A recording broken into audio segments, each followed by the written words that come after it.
Subscribe कीजिए हमारे YouTube channel को और बेल आइकन को दबाइए लेटेस्ट वीडियो की नोटिफिकेशन सबसे पहले पाने के लिए। आज हम शुरू करेंगे चैप्टर 14 ते जीवनदायी झाड़। इसके लेखक है भारत सासणे। अब वो किसके लिए फेमस है? प्रसिद्ध लेखक है, कथाकार है, नाटककार है, कादम्बरीकार है, यानी वो कहानी लिखते हैं, कथा लिखते हैं, नाटक वो सब लिखते हैं। अनर्थ लाल फुलांचे झाड हे कथा संग्रह, ये उनके कथा का जो कथा है उनका नाम है। सर्प दूर तेथे दूर तेव्हा, रात्र या लघु कादंबऱ्यांच्या प्रसिद्ध, और इनके कुछ शॉर्ट नॉवेल्स भी है जैसे सर्प, दूर तेथे दूर तेव्हा, रात्र, ये सब। अभी ये चैप्टर किस विषय पे है उसके बारे में। फलदायी व जीवनदायी लिंबाचे झाड आणि मानवी जीवन याची सुंदर सागर घालण्याचा यशस्वी प्रयत्न प्रस्तुत पाठात लेखकाने केला आहे। अभी इस चैप्टर में फलदायी यानी फल देने वाला, और वह जीवनदायी बोले तो जैसे झाड़ हमें ऑक्सीजन देते हैं ना, उस मायने में वो हमें जीवन देते हैं। तो फल देने वाला और जीवन देने वाला नींबू का झाड़, और मानवी जीवन यानी ह्यूमन लाइफ, जो हमारी जो लाइफ है, उन दोनों का सुंदर सागर बोलेगा तो रिलेशन, उन दोनों का नींबू का झाड़ और इंसानी जीवन का जो रिलेशन है वो यशस्वी प्रयत्न प्रस्तुत पाठात के लिए, यानी उन दोनों का जो रिलेशन है इस पाठ में उनको एकदम सक्सेसफुल तरीके से दिखाने का प्रयत्न किया गया है। लेसन शुरू करते हैं। मी राहत होतो त्या घरच्या माग एक लिंबाचं झाड होत। अभी वो जहाँ रहते थे वो लेखक, उनके घर के पीछे एक नींबू का झाड़ था। लिंब म्हणजे कडू नींबू नव्हे, यानी वो नींबू का मतलब वो नीम का जो पत्ता होता है वो वाला नींबू नहीं, आपण खातो त्या लिंबाच झाड़, जो हम खाते हैं ना येलो कलर का नींबू, वो वाला झाड़ था। खिडकी लगतच होत ते काटेरी आणि लिंबाच्या फलांनी गच लगडलेल असं। तो वो जो झाड़ कहाँ था, वो जो लेखक थे उनकी खिड़की के लग के ही था, यानी पास में ही था, और उस झाड़ पे बहुत सारे कांटे थे, और क्या थे वहाँ पे? लिंबाच्या फलांनी गच बोले तो पूरे जो झाड़ था, पूरे झाड़ पे नींबू से वो भरा हुआ था वो झाड़। लसलसीत हिरवेगार आणि चैतन्यमय। लसलसीत बोले तो सॉफ्ट, हिरवेगार यानी हरा भरा, तो एकदम सॉफ्ट हरा भरा वो झाड़, एकदम चैतन्यमन बोलेंगे तो जैसे जीवन दे रहा है, जैसे उस झाड़ को देखते थे ना तो एकदम सेटिस्फैक्शन लगता था।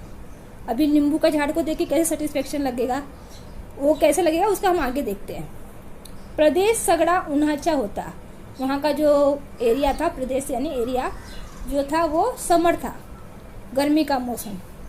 या भागात एकूणच उन्हाला जास्त असमझ टाकून जाए, वहाँ पे थोड़ी सी भी गर्मी आती थी तो क्या होता था, असमझ यानी इन्वायरमेंट, वहाँ का जो इन्वायरमेंट था टाकून जाए, एकदम गर्म हो जाता था। वहाँ का जो गर्मी का सीजन था उसमें क्या होता था, वहाँ का जो इन्वायरमेंट था एकदम तापून यानी एकदम गर्म हो जाता था। आसपासची जमीन तापून करपून तपकरी पडलेली दिसे, और साथ ही साथ जो आसपास की जो ज़मीन थी वो करपून, जैसे जली हुई रोटी होती है ना, को जला हुआ, एकदम जला हुआ होता है ना वैसा। तपकरी यानी वो जलने के बाद ब्राउन जैसा हो जाता है वैसा। तो वहाँ की जो ज़मीन थी, वो आसपास की जो ज़मीन थी एकदम जल के वो तपकरी यानी ब्राउन दिखती थी।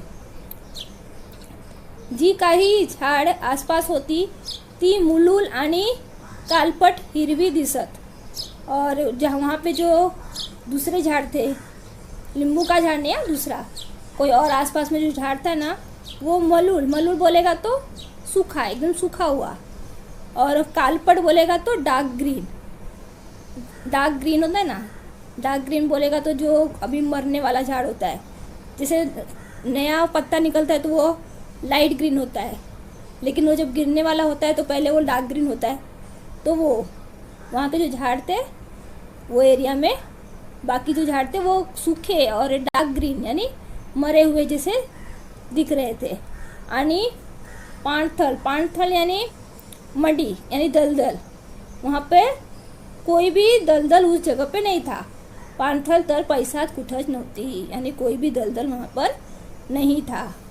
जी काही झाड आसपास होती, सगळीकडे शुष्क कोरडी जमीन, और वहाँ पे कोई दलदल भी नहीं था। और जो आजू बाजू की जो ज़मीन थी वो एकदम शुष्क यानी ड्राई थी। घर सुद्धा तापून निघे, और साथ ही साथ जो घर था वो भी गर्म हो गया था। अभी हम लोगों ने देखा होगा कि जो गांव में जहाँ पे ज़्यादा गर्मी पड़ती है तो उनके जो ऊपर की जो छत होती है वो भी एकदम गर्म हो जाती है। तो वैसा या सगळ्या पार्श्वभूमीवर ते झाड म्हणजे विलक्षण जीवनमय आणि जीवदायी वाटे। तो जो जैसे वहाँ पे सिचुएशन थी, जैसे हर जगह गर्मी थी, ज़मीन एकदम गर्म हो गई थी, घर भी सब इतने गर्म थे, लेकिन वैसे में भी वो जो झाड़ जो था नींबू का, उसको देखने पर ऐसा लगता था कि उसमें जीवनमय यानी वो एकदम क्या बोलते हैं लाइफ गिविंग हो गया है, फ्रेश नजर आता था। जीवनदायी यानी जीवन देने वाला। उसको जब लेखक देखते थे ना तो उनको एक सेटिस्फैक्शन लगता था, समझे। खर तर भिंतीच्या उंचीचे झालेल लिंबाचे झाड म्हणजे भोवतालच्या सजीवांच्या दिलासाचे केंद्र झाल होते। मतलब जो वो नींबू का जो झाड़ था वो भिंतीचा यानी जो वॉल होता है ना, दीवार के इतना बड़ा हो गया था। वो जो झाड़ था नींबू का वो भोवतालच्या सजीवांच्या दिलासाचे केंद्र झाल होते। मतलब भोवतालच्या यानी जो वहाँ पे जो आजू बाजू सराउंडिंग में जो लिविंग थिंग थे, जैसे जो कुत्ता बिल्ली वगैरह होते ना, उन लोग के दिलासा का केंद्र बन गया था वो नींबू का झाड़। हे माझ्या लक्षात आला, ऐसा लेखक के लक्ष में आया। त्या झाडाखाली काळीभोर सावली असे। तो वो झाड़ तो घना था, तो उसका जो शैडो था वो बहुत ही घना था, काला था एकदम। मोरीच पाणी सगळ त्या झाडाला जाई। अभी मोरीच यानी बाथरूम, तो जो नहाते थे जो पानी वो वगैरह जो पानी था वो किसको जाता था, वो नींबू के झाड़ के यहाँ पे ही जाता था। त्यामुळे जमीनच नेमकी तिथं ओल असे। उसके कारण क्या होता था, वहाँ की जो ज़मीन थी हमेशा ओल यानी गीली रहती थी, वेट, समझे। त्या ओलसर जमिनीत मला काही शंख दिसू लागले। शंख पता है ना आपको, शेल। वो जो ज़मीन जो गीली थी उसके ऊपर बहुत सारे शंख दिखने लगे। आज इथं दिसलेला शंख उद्या तिथे दिसे। जो आज शंख यहाँ पे रहे तो सुबह में कहीं और दिखते थे, मतलब वहीं पे आजू बाजू वो धीरे धीरे चलते हैं ना। हाँ, रात्रीतून तो बराज सरकेला असे, और जो रात्र को वो कहीं और ही, बराज बोलेगा तो दूसरी जगह पे सरक के चले गए हुए होते हैं, ऐसा। लहान मोठे अनेक शंख मग दिसून येऊ लागले। तो वहाँ पे जब देखा तो वहाँ पे बहुत सारे अनेक प्रकार के छोटे बड़े बहुत से शंख वहाँ पे दिखने लगे। मग लक्षात आलं की त्या झाडाखाली गोगलगाईची वस्ती आहे। फिर बाद में उन्होंने ध्यान दिया कि वहाँ पे सिर्फ थोड़े वो मतलब थोड़ा शंख नहीं थे। उन्होंने ध्यान दिया तो नीचे गोगलगाई यानी जो स्नेल की पूरी एक क्या बोलते हैं बस्ती वहाँ पर है। मतलब वहाँ पे बहुत सारे शंख है, उन्होंने पूरा एक बस्ती बसा लिया है। इतक्या मोठ्या आकाराच्या गोगलगाईची वस्ती मी प्रथमच पाहत होते। और वो जो लेखक थे उन्होंने पहली बार इतनी बड़ी ये जो स्नेल की जो बस्ती थी पहली बार उन्होंने देखी थी। आणि प्रथमच मी असंही पाहिलं की त्या गोगलगाई शंख पाठीवर घेऊन तर चालतात, परंतु त्या झाडावरही चढ़तात। अभी हमको तो पता है जो शंख होते हैं, स्नेल होता है, उनके पीछे वो पहले से ही शंख लेके उनके पीछे शंख होता है ना, वो तो लेके चलते ही है, लेकिन वो उसके साथ ही झाड़ के ऊपर भी, वो जो नींबू का झाड़ है उस पर भी वो चढ़ रहे हैं। फांदीवर चिकट रंगात बटलेला गोगलगाई पहाड़। अभी जब वो लोग चढ़ते हैं ना, तो हमने कभी देखा होगा, तो स्नेल जब चढ़ते हैं ना तो क्या होता है, वो लोग एक चिकट करके, जैसे एलोवेरा होता है ना, वैसा कुछ लोग छोड़ते जाते हैं कि कहाँ कहाँ उन लोग गए हैं, तो अपने को पता चलता है। वो चिकट उन लोग रंग का कुछ ऐसे छोड़ के ऊपर सरकते हैं, तो वही मतलब वो देख रहे हैं कि वो जब जहाँ भी जा रहे हैं वहाँ पे चिकट रंग के बटले यानी छोड़कर वो संग जा रहे हैं। कहाँ जा रहे वो हमें पता चलता था। त्यास प्रवास निरीक्षण हा माझ्या आणि लहान मुलांच्या कौतुकाचा कार्यक्रम होऊन बसला होता। और ये जो देखना, इनको आना जाना ऐसा देखना, इन लोगों का प्रवास, वो निरीक्षण यानी ऑब्जर्व करना, वो लेखक और वहाँ के जो छोटे छोटे बच्चे थे वो उन लोग के क्यूरियोसिटी का एक कार्यक्रम होकर रह गया था। यानी वो लोग रोज़ ये क्या कर रहे हैं, कहाँ आ जा रहे हैं, कैसे आ जा रहे हैं, ये वहाँ पर वो लोग बड़े अच्छे से देखना उनको अच्छा लगता था। लवकरच एक पारव्यांची जोडी त्या गर्द हिरव्या आश्चर्यात दिलासा शोधू लागली। तो बहुत जल्दी वहाँ पर एक पारव्याची जोड़ी, यानी जो कबूतर होते ना, पिजन, हाँ, उनकी एक जोड़ी उस घने गर्द यानी घना हिरवीगार जो नींबू का पेड़ था वहाँ पे दिलासा यानी आसरा ढूंढने लगी। ठीक है, वहाँ पे आ गए। त्या जोडीन काळ्या काळ्यात एक घरट त्या लिंबांच्या काटेरी झाडात बांधायला सुरुवात केली। और तो वो जो पिजन की जो जोड़ी थी, उन्होंने वो जो बोलते ना पतली लकड़ी होती है जो जिससे वो लोग घोंसला बनाते हैं, वो गवत ग्रास वगैरह यूज़ करके, हाँ, तो उस जोड़ी ने वो काड़िया काड़िया से क्या बोलते हैं एक अपने लिए घोंसला बनाने की शुरुआत उस नींबू के जो कांटे वाला जो झाड़ था वहाँ पर उसने सुरुवात किया।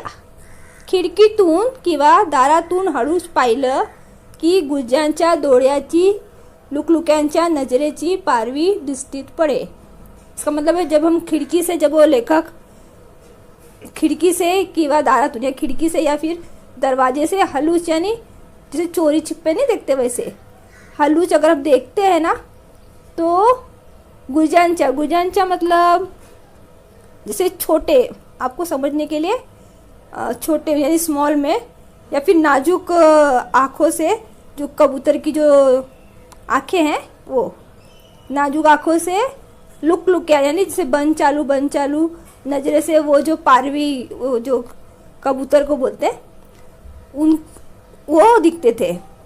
मतलब वो जो खिड़की और दरवाजे के अगर हम लोग चुपके से देखें ना, तो वो जो कबूतर की जो आँखें हैं वो बन चालू नजर से ऐसे हो रही है, ऐसा वो लेखक को दिखते थे। भोवताल्या खरखरकीतून त्या जोडीने एक थंड असा आश्रय शोधून काढला होता। अभी भोवताल्या यानी सराउंडिंग, आजू बाजू के जो इतनी गर्म माहौल में इस जोड़ी ने एक ठंड यानी बहुत ही ठंड आश्रय उसने ढूंढ लिया था। ठीक है, माझा मुलगा तिथं वारंवार जाऊन पाही मढूर मग ते झुडप हळूहळू दिसेनास झाले। जो ये लेखक था उनका जो लड़का था बार बार जाके वो उस जोड़ी को जाके देखता था पिजन के। तो क्या हुआ, ऐसे वो बार बार देखता था तो क्या हुआ, एक दिन वो लोग धीरे धीरे चले ही गए। वो जोड़ी वहाँ से फिर दिखी ही नहीं। हमने देखा होगा कि ऐसे बाहर पक्षी को जब हम लोग बार बार देखते हैं तो वो उड़ जाते हैं, तो उनको थोड़ा इनसिक्योर महसूस होता है, तो वैसा ही तो वो चले गए। फिर आगे, चिमण्या आणि इतर पक्षी त्यांनी ते झाड नेहमी गजबलेल असते। गजबलेल मतलब भरा हुआ, वहाँ पे जो चिमनी यानी चिड़िया और जो दूसरे पक्षी से ये झाड़ हमेशा क्या होता था, भरा हुआ रहता था। जड़ू गाद भरत संगीतमय झाड़ू, जैसा लगता था कि उस जो झाड़ है ना उसमें से गाने की आवाज़ आ रही है, जैसे कोयल बोल रही है, चिड़िया बोल रही है, जो अलग अलग स्नेल वगैरह सबकी आवाज़ मतलब उस झाड़ में से आती थी। तुरेदार बुलबुल आणि पोपट नेहमी तिथे दिसत, यानी बुलबुल और पोपट वहाँ पे हमेशा दिखते थे। त्या सगळ्यात ते झाड म्हणजे एक केंद्र, एक आकर्षक, एक विश्वासाच ठिकान झाड़ होते। उन सब के लिए ये झाड़ एक केंद्र यानी सेंटर हो गया था उनके लिए। आकर्षक यानी अट्रैक्टिव हो गया था। आसवानाच यानी उनको एश्योरेंस था कि यहाँ झाड़ में उनको आराम मिलेगा, खाना पीना मतलब ठंड मतलब इतने गर्म माहौल में उनको एक ठंड का एहसास, वैसा आश्वासन, विश्वास एक जैसे एक विश्वास था उनको कि मैं यहाँ पे महफूज हूँ। ऐसा ये जो पक्षी वगैरह थे उनके लिए ये झाड़ एक ठिकाना हो गया था। कलकलाट आणि गजबजाट, कलकलाट बोलेगा तो जैसे वहाँ पे हैपनिंग अच्छा हैप्पी, गजबजाट यानी आवाज़ आती रहती थी, मतलब जैसे कोयल की वगैरह वैसे। त्या झाडाने जणू अनेक पक्ष्यांच्या जगण्यासाठी नव आश्वासक निमंत्रण दिले होते। ये झाड़ ने जैसे जणू यानी जैसे बहुत सारे पक्षियों को जीने का, जगण्यासाठी यानी जीने का एक आश्वासक निमंत्रण यानी वेलकम किया था वो झाड़ ने कि आप यहाँ पे आ सकते हो, अपना गुजारा कर सकते हो, आपको यहाँ आराम मिलेगा। ऐसा जैसे लग रहा था ये झाड़ ने उनको आश्वासन दिया हुआ है।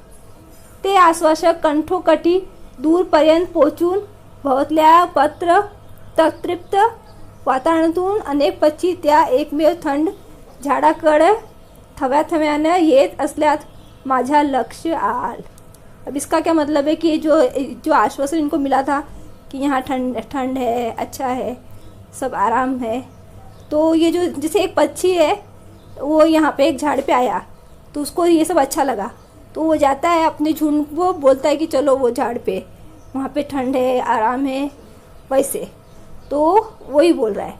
कंठोकणी यानी बोल के, दूर पर्यंत यानी दूर तक, बहुत यानी दूसरे सराउंडिंग में, तृप्त वातावरण यानी इतने गर्म माहौल में जो पक्षी है वो एक दूसरे को बोल रहे हैं कि जैसे आप आओ यहाँ पे, एक में यानी एक ही झाड़ है जो ठंड देता है, तो वहाँ पे सब एक दूसरे को बुला के वहाँ पे थवा बोले तो झुंड के झुंड पक्षी वहाँ पे आ गए, ऐसा लेखक ने नोटिस किया, उनके लक्ष्य में आया कि वहाँ पे अभी ग्रुप पक्षी भी वहाँ पर आ रहे हैं, ऐसा लेखक के ध्यान में आया।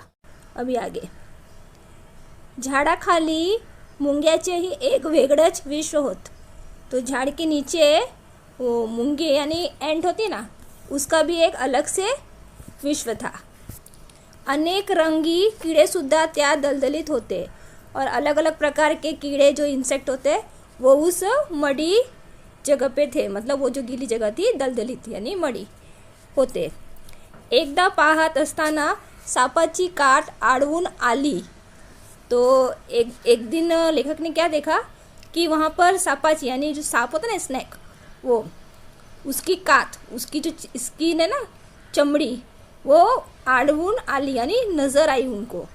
जो सांप होते हैं ना, वो आपको पता है कि नहीं पता नहीं, लेकिन जो सांप होते हैं वो अपनी जो चमड़ी होती है ना वो उसको एक टाइम पे मतलब उसको निकाल देते हैं, आपने पढ़ा होगा इस बारे में। तो वो चमड़ी उनको वहाँ पे आडवून आली यानी नजर आई। झाडावर खारीची वस्ती तर होतीच, खारीची यानी स्क्वेरल भी था वहाँ पे, झाड़ के ऊपर स्क्वेरल भी रहते थे। पण थंड सावलीत कुत्रीही तिथं विसायला येत, और जब वहाँ पे पता है ना कि वो झाड़ एकदम घना था तो उसकी जो सावली थी वो एकदम ठंडी थी, तो वहाँ पे जो डॉग्स होते थे वो भी कभी कभी रेस्ट करने के लिए वहाँ पर आते थे। फुलापासून ते फळ्यापर्यंतच्या सगळा जीवन प्रवास त्या झाडाला मला पाहायला मिळाला नाही।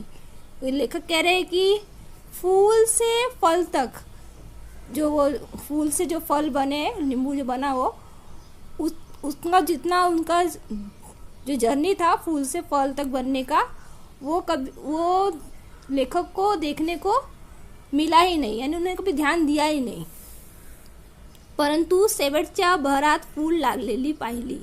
हाँ, लेकिन उन्होंने जो लास्ट में शेवट बोले का, तो लास्ट में उन्होंने जो वो फूल लगे हुए थे वो उन्होंने देखा था। कैसा था वो फूल? ही फूल चुमुकली, मंद गोड वासाची आणि अद्भुत फलदार आश्वासन घेऊन आलेली असत। तो वो जो फूल थे ना जो उन्होंने देखा था, वो चुमुकली यानी छोटी, मंद गोड वासाची यानी एकदम एडिक्टिव जैसे सुगंध की, और अद्भुत फलदार आश्वासन घेऊन आली। अभी देखो फूल है तो उसके फल बनेंगे, तो फूल एकदम गुच्छ में थे, तो इसका मतलब है कि वो आगे चल के बहुत सारा फल देगी। तो वो फल का वो एश्योरेंस लेके वो फूल आए थे। आश्वासन यानी एश्योरेंस। फलामूळ लवकरच त्या झाडाभोवती पंखधारी चुमकल्या पर्या उडू लागल्या। अभी वो जो फूल थे उसके ऊपर जल्द ही क्या हुआ, वहाँ पे क्या बोलते हैं, जो पंखधारी चुमकलियाँ हैं, छोटे छोटे जो इंसेक्ट होते हैं, परिया होती है ना, पाखरे, वहाँ पे उड़ने लगे उस फूल के आजू बाजू। कौन कौन से, उनका कुछ नाम दिया है। फूल पाखर यानी बटरफ्लाई, आणि रंगीत उड़ते कीटक यानी कुछ रंग बिरंगे जो इंसेक्ट होते हैं जो उड़ते हैं वो फूल के आजू बाजू। फूल चुखे चुमुकले पक्षी, जो ये इसका मतलब है फूल चुखे यानी जो फूल का जो रस पीते ना वो पक्षी, समझे। आणि भुंगे, भुंगे यानी वो जो काला कलर का होता ना भवरा, वो एका छोट्या फांदीवर मधमाध्यास पोलही रचल जाऊ लागल। एक छोटा सा फांदीवर बोलेगा तो एक छोटे से ब्रांच पर वो मधुमक्खी आती ना, हनी बी, वो उसका भी पोल ही यानी हनीकॉम, वो भी वो वहाँ पे बनाने लगी। तेव्हा मात्र खिडकी लावून घ्यावी असं वाटू लागले। तो अभी उनको जो लेखक थे, जब उन्होंने देखा कि वहाँ पे मधुमक्खी है और वो अपना हनीकॉम बना रही है, तो अभी उनको लगा कि अभी खिड़की बंद करने का डेंजर है ना, तो बंद करने का टाइम है, अभी वो उनको खिड़की बंद करना पड़ेगा। पण त्या माशांनी कधी कुणाला दंश केला नहीं। दंश यानी बाइट, उन्होंने वो जो, लेकिन जो मधुमक्खी थी उसने कभी किसी को भी काटा नहीं। यहाँ दंश मतलब बाइट नहीं, मतलब जो मधुमक्खी लोग होती है ना वो डसती है। वो संजीवासाठी जीवनदायी केंद्र अशी या लिंब्याच्या झाडाची व्याख्या झाल्याच माझ्या लक्षात आ। अभी ये जो संजीवासाठी यानी जो वहाँ पे जितने भी लिविंग थिंग्स थे उन लोग के वो जीवन का केंद्र बन गई थी वो नींबू का झाड़, ऐसा उसकी मतलब वो एक पहचान बन गई थी। ऐसा लेखक के ध्यान में आया कि जो वो नींबू का झाड़ है जो वहाँ के लिविंग थिंग के लिए वो एक पहचान बन गया है। पण इतकेच नव्हे तर माणसंही त्या झाडाकडं आकर्षित होत होती। बस इतना ही नहीं, इतकेच नव्हे, बस इतना ही नहीं, अभी जब हमने अभी देखा ना कि वो झाड़ पे कौन कौन अट्रैक्ट होते थे, जानवर लोग अट्रैक्ट होते थे, इंसेक्ट लोग होते थे, लेकिन अब जो इंसान लोग हैं वो भी वो झाड़ के यहाँ पे आकर्षित हो रहे हैं। ज्या कुण्या दक्षिणात्य स्त्रीने हे लिंबाचे झाड राहत्या घराच्या माग केवळ भाडे करून असताना लावल होत, तिनं त्या झाडाला कुंपण घालत नव्हते। अभी ज्या कुण्या यानी वो जो वहाँ पर एक साउथ इंडियन स्त्री थी, दक्षिणात्य बोले तो साउथ इंडियन, तो वो एक स्त्री थी जो वहाँ पे भाड़े पे यानी रेंट पे रहती थी, उसने वो झाड़ लगाया था एक्चुअली। तो उसने वो झाड़ के आजू बाजू आपने देखा है कुंपन, क्या बोलते, घेरा लगाते, जाली लगाते ताकि कोई वो झाड़ का फल न चुरा ले। ऐसे आपने देखा होगा रास्ते पे भी लोग ऐसा करते हैं। तो उसने वो ये सब नहीं किया था। उसने झाड़ के आजू बाजू भी कुछ ऐसा कुछ कुंपन लगाया नहीं था। मुक्त मोकळ झाड वो एकदम फ्री झाड था। तिने जणू कडूपणाच्या आणि कंजूसीच्या मर्यादा घातलेल्या नव्हत्या। यानी वो जो स्त्री थी जिसने वो झाड़ लगाया था, उसने मतलब कभी ऐसे कंजूसीपना नहीं किया कि मेरा झाड़ है तो मैं ही फल खाऊंगी, ऐसा कुछ उसने कोई मर्यादा उसने रखा नहीं था। आसपासचे लोग येत लिंबाचा फळ मुक्तपणे घेऊन जात। वो क्या था, अभी उस पर कुप्पन तो लगाया नहीं था, आजू बाजू घेरा वगैरह तो कुछ था नहीं था, इसलिए आसपास के जो लोग थे वो आते थे और जो नींबू है वो उठा के लेके जाते थे। फल कधी कमी पडली नाहीत, और वो जो फल था नींबू का वो कभी भी कमी पड़ता ही नहीं था। फलांनी लगलेलं हे झाड दृष्ट लागल्यासारखं। अभी दृष्टि बोलेगा तो नज़र। अभी देखो बोलते ना कोई चीज़ बहुत अच्छी होती है तो हमें बोलते ना कहीं इसको नज़र ना लगे, उसे तो हम बोलते ना इसको इतना सब मिला है तो उसको नज़र नहीं लगना चाहिए। तो वैसे तो वो नींबू के झाड़ को नज़र न लगे वैसा वो झाड़ हो गया था। लोग उसको ऐसा बोलने लगे थे। समृद्धीची भावना जागवणार आणि जीवनदायी होत सगळ्यासाठीच। यानी अभी वो क्या प्रोस्पेरिटी हो गया था, मतलब वहाँ पे कोई कमी नहीं थी, और जीवनदायी यानी वो जीवन देने वाला वो झाड़ हो गया था सबके लिए। म्हणजे असं की माणस, पशुपक्षी, कीटक, साप, कुत्री आणि खारी, गोगलगाई असा सगळ्याच ते आकर्षण घेत असे। अभी हमने जितने लोगों का जिक्र किया, अरे जितने भी जानवरों का, जैसे पशु पक्षी, कीटक और जो इंसान, सांप, कुतरे, ये सब के लिए वो एक अट्रैक्शन का पॉइंट बन गया था। तो सब उसकी तरफ अट्रैक्टिव हो रहे थे, आकर्षण वो अट्रैक्टिव होते थे। भोवतालच्या काही तर विश्वात आणि आनंदात जणू आशीर्वादमय आश्वासन आणि जगण्याचा दिलासा। अभी जो भोवतल्या में बोलेगा तो जो आजू बाजू के सराउंडिंग थे ना, उन लोग के लिए वो आराम करने की एक जगह, विश्रांति बोलेगा तो आराम करने का जगह, आणि आनंदाच यानी सबके लिए वो खुशी का आशीर्वाद में यानी ब्लेसिंग, आश्वासन यानी अश्योरेंस हो गया था। यानी वो उन लोग के लिए एक ब्लेसिंग था कि ये इस जगह पे हम अच्छे से रह सकते हैं, जी सकते हैं, ऐसा वो उन लोग का एक आशा का केंद्र हो चुका था। समझा? इतक महत्त्व त्या झाडाला आलेल पाहून मी चकित होऊन गेले होतो। अभी ये झाड़ को इतना महत्त्व दिया जा रहा है, ये देख के लेखक चकित हो गए। ज्या घराची हकीकत मी सांगतो आहे ती एक जोड इमारत होती। अभी जो वो एक घर की हकीकत बताने जा रहे हैं वो एक जोड़ इमारत है। अभी वो घर के बारे में बताएंगे। ट्विन ब्लॉक शेजारी जे राहत होते, वो जो बोलते हैं ना जोड़ इमारत में जो होते तो ट्विन ब्लॉक डबल ब्लॉक होते हैं, तो वहाँ पे शेजारी यानी जो उनके निर्भर रहते थे, ज्याच्या पसरदारी चक्क पाण्याचा हापसा होता, म्हणजे भरपूर पानी होते। तो वो जो नेबर थे जिनके घर के बारे में वो बता रहे हैं, उनके पसरदारी यानी घर के बाहर का जो एरिया होता है ना, वो वहाँ पे पानी का हापसा यानी पानी का बहुत बड़ा हौन था, मतलब म्हणजे भरपूर पानी होते, यानी उनके पास बहुत सारा पानी था। मात्र अंगणात आणि पसरदारात गवताची कांडीही नव्हती। अभी उनके पास इतना सारा पानी था, लेकिन उनके आंगन में और जो बाहर का एरिया था वहाँ पर एक घास तक नहीं उगाया था उन्होंने, यानी उनके आंगन में एक भी झाड़ नहीं था।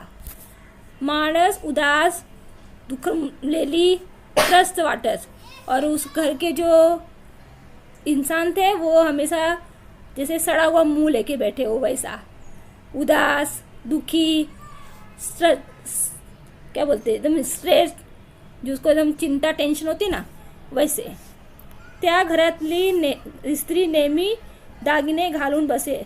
उस घर की स्त्री जो थी वो हमेशा गहने पहन के बैठते थे. परंतु पाणी आणि जमीन मुबलक असतानाही त्यांनी हिरवा आनंद पसरवण्याचा प्रयत्न कधीही केला नाही. अभी उनके घर में पानी इतना आज़ाद था, उनके ज़मीन था, बहुत सारा चीज़ था, लार्ज क्वांटिटी में था, लेकिन कभी भी इन्होंने ये नहीं सोचा कि हमें भी झाड़ लगाना चाहिए. वो हिरवा आनंद यानी जैसे उस स्त्री ने सोचा वैसा इन्होंने ऐसा करने की कभी प्रयत्न ही नहीं किया. मला वाटत झाड लावण ते जगवण, त्याद्वारे दूरवर आनंदाचे आणि आस्वादाचे संगीतमय संदेश पसरवण आणि सर्व संजीवाचे आशीर्वाद घेण ही एक प्रवृत्ति असावी लागते.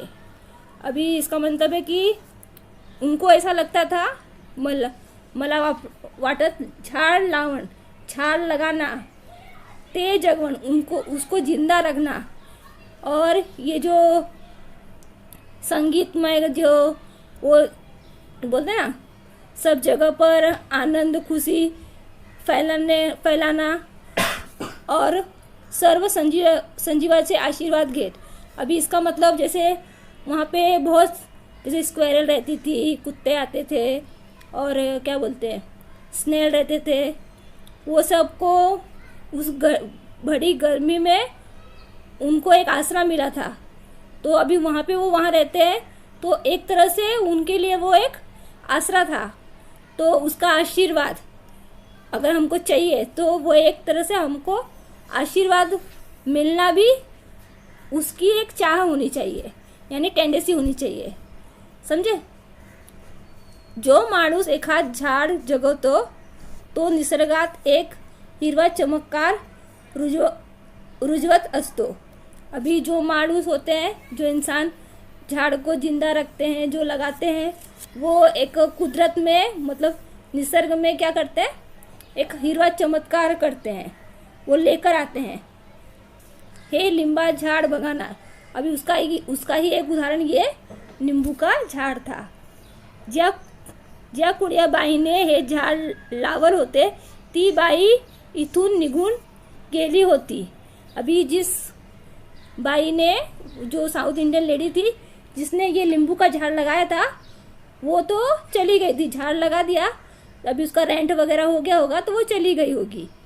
लेकिन जाते जाते परंतु जाताना एक अद्भुत नाट्य ती आपल्या माग ठेवून गेली.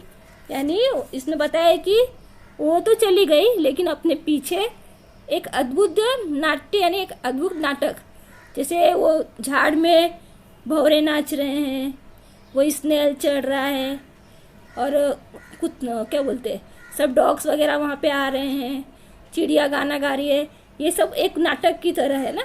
तो वो अपने पीछे वो सब छोड़ के गई है.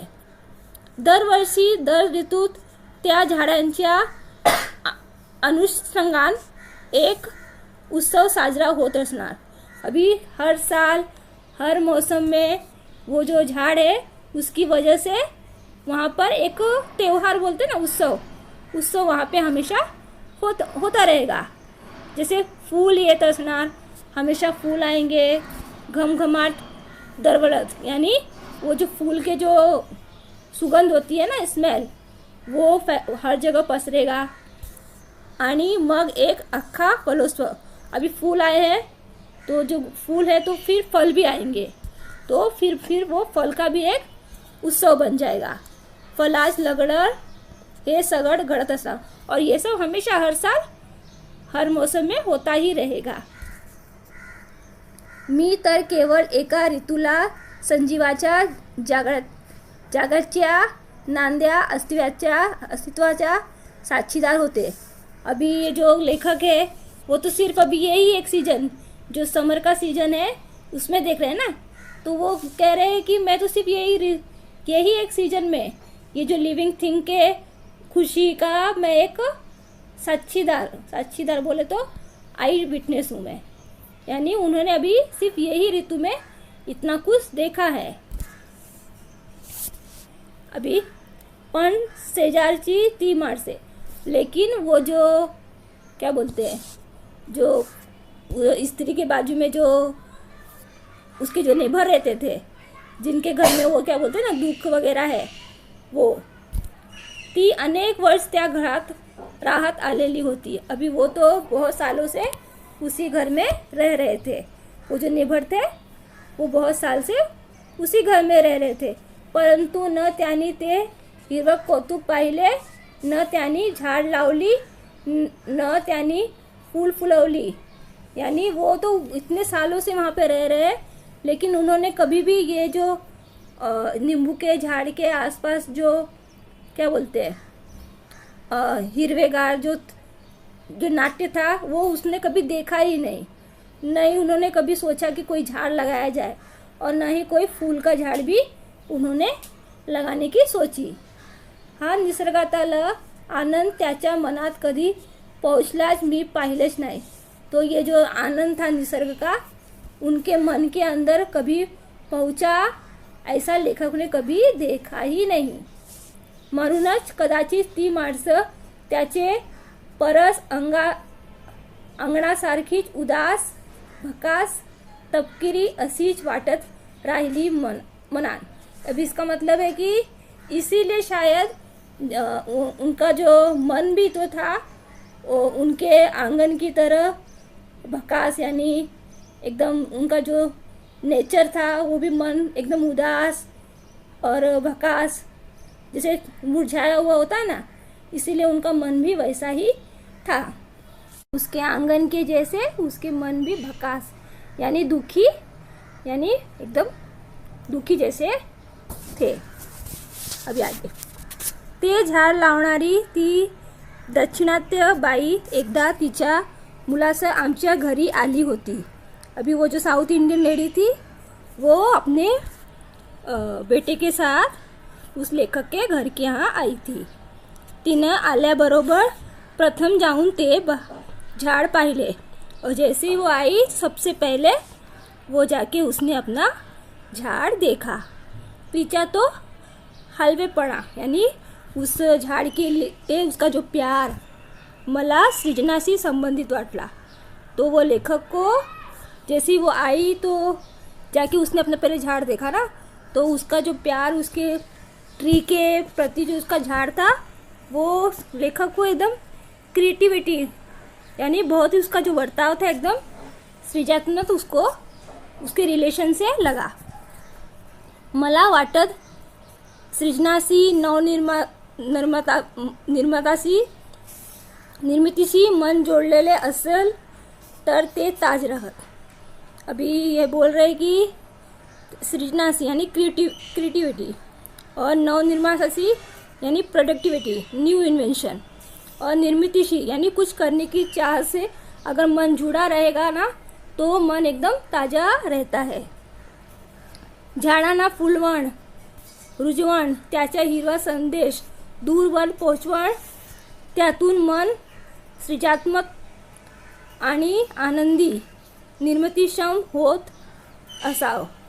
अभी लेखक बोल रहे हैं कि झाडांना फुलवण यानी प्लांटेशन करना, झाड़ लगाना, रुजवण यानी उसको ग्रो करना, ऐसा हिरवा संदेश दूर पर पहुंचाने के लिए एक अच्छी सोच, मन सृजनात्मक और खुशी और निर्मितीक्षम यानी कुछ करने की चाह जैसा हो जाता है। एक माग ठेवलेले फलदार झाड किती जीवांना जगवत, आनंद देत, जीवन देत, आश्वासन आणि आशीर्वाद देत, हे पाहिले मन थक्क होत। अभी ये जो एक माग है यानी पीछे, एक जो पीछे जो उसने झाड़ लगाया था, जो पीछे उसने झाड़ लगाया था वो झाड़ कितना मतलब जो जीवन देने वाला, लाइफ गिविंग अपॉर्चुनिटी देने वाला, जैसे वहाँ पे सब जानवर आके बसेरा करते थे वैसा आनंद देता है, खुशी देता था, जीवन देता था, आश्वासन एक एश्योरेंस देता था कि हम यहाँ पे रह सकते हैं आणि आशीर्वाद देत। अभी वहाँ पे लोग रह रहे हैं तो ये एक तरह से आशीर्वाद ही है। ये सब देख के लेखक का मन एकदम थक यानी अच्छा लग रहा था। हे मर्म ज्यांनी जाणले ते मला वाटत आनंदी राहतात।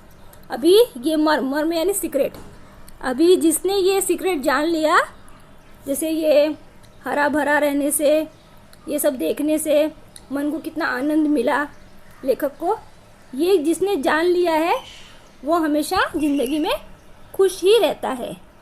जे नुसते भौतिक गोष्टीचा ध्यास घेतात, दागिने लेऊन बसतात, यानी भौतिक गोष्टी यानी जैसे जो हमेशा सोना चांदी मोती हीरा ये सब के पीछे भागते हैं और दागिने लेऊन बसतात यानी गहना बहना लेने के चक्कर में रहते हैं, यानी मटेरियलिस्टिक चीज़ उसके पीछे जो रहते हैं, त्याच्या भोवतालही कधीही हिरवं झाड उगत, यानी उनके आजूबाजू कभी भी हरा भरा झाड उगता नहीं है आणि त्याचे मनात कधी पक्षी चिवचिवत नहीं, और उनके मन में कभी भी जो पक्षी है वो चींची चींची नहीं करते।